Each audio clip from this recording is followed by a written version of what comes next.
vert, V-E-R-T-S. Oui, oui, bien sûr. Bon, alors, où en sommes-nous? C'est la couleur de l'Irlande, hein, les verts. Oui, voilà, les Irlandais, méfiez-vous. La France va prendre l'air. L'Air, la République E-I-R-E. irlandaise, exactement. Prochain adversaire des Français pour les huitièmes de finale. Alors les Français sont 17e au classement FIFA, William. Les Irlandais 33e. Il faudra quand même se méfier. Il faut savoir qu'il y a eu 15 rencontres entre les deux pays. 6 victoires pour la France, 5 nuls, 4 défaites. Dernière rencontre, on a éliminé les Irlandais pour le mondial 2010. Voilà, il y avait eu la fameuse main de Thierry Henry. Donc ils ont une petite revanche à prendre.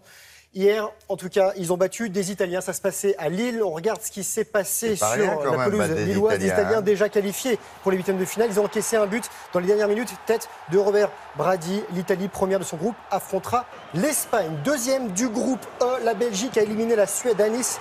La sélection suédoise devait l'emporter pour se qualifier. Le Belge Nengolen, lui, marque à la 84e minute. Et l'attaquant, capitaine suédois Zlatan Ibrahimovic, termine sa carrière internationale sur cette défaite. Et la Belgique qui sera opposé à la Hongrie. Des Hongrois qui ont fait match nul 3-3 avec le Portugal ici en vert, match à Lyon. Et côté portugais, Cristiano Ronaldo a enfin marqué dans cet Euro. Et même par 2 fois avec cette superbe talonnade. Et une tête, les Portugais affronteront la Croatie. Deuxième du groupe F, les surprenants Islandais qui ont battu et sorti l'Autriche qui quitte l'Euro sans la moindre victoire. But islandais au Stade de France de Bodvarsson et de Tao Stadsson. 8e lundi des Islandais qui défieront l'Angleterre. L'Angleterre que l'on rencontrera peut-être en quart de finale si nous battons les Irlandais. Voilà pour le football. Il n'y a pas que l'Euro de football, il y a l'Euro d'escrime, William.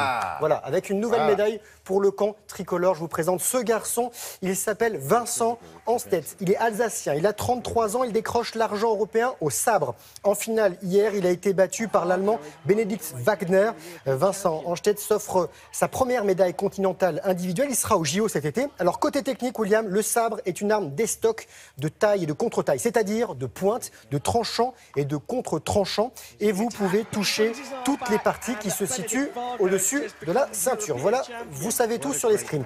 Voile solitaire du Figaro, Erwan Tabarly remporte la première étape, partie de Deauville dimanche. Le neveu d'Eric Tabarly est arrivé à Cowes, c'est sur l'île de White. Hier, après 3 jours et 9 heures de mer, les concurrents de cette 47e édition naviguent tous sur le même type de monocoque, des bateaux de 10 mètres 10. Ils repartiront dimanche direction Paimpol, dans les Côtes d'Armor. Et à chaque étape, il boit un coup. Ah ouais, à chaque fois, ça boit. Ils n'ont pas le temps de boire pendant les régates, c'est pour ça. Et une marée humaine pour célébrer les Cavaliers, champions de NBA. Sacré dimanche, les basketteurs de Cleveland ont paradé dans leur ville de l'Ohio. LeBron James, la star, et ses coéquipiers ont été accueillis par des centaines de milliers de supporters. Et la ville attendait un titre de champion dans un sport américain depuis 1964. C'est la plus longue disette dans le pays. Ça, alors, du monde, hein, oui. Qu'est-ce qu'on a d'autre? Un peu de moto, parce que demain, il va y avoir un événement particulier qui s'appelle les Red Bull X-Fighter. C'est le rendez-vous des meilleurs pilotes de FMX, freestyle motocross. Et il y a un Français qui va tenter de rentrer une figure pour remporter son 4e titre. Je vous présente ce garçon. Il s'appelle Tom Pagès. Il est donc français. Il a 31 ans, natif de Nantes. Et il a rentré un front flip flair 180 que vous connaissez bien. William, traduction, rotation avant avec 180 degrés. Il a mis 2 ans pour faire cette figure. C'est l'un des plus créatifs dans le milieu. C'est l'un des plus doués aussi. Mais c'est là quand il l'a rentré surtout. Et il a gagné les X Games il n'y a pas très longtemps du côté des États-Unis.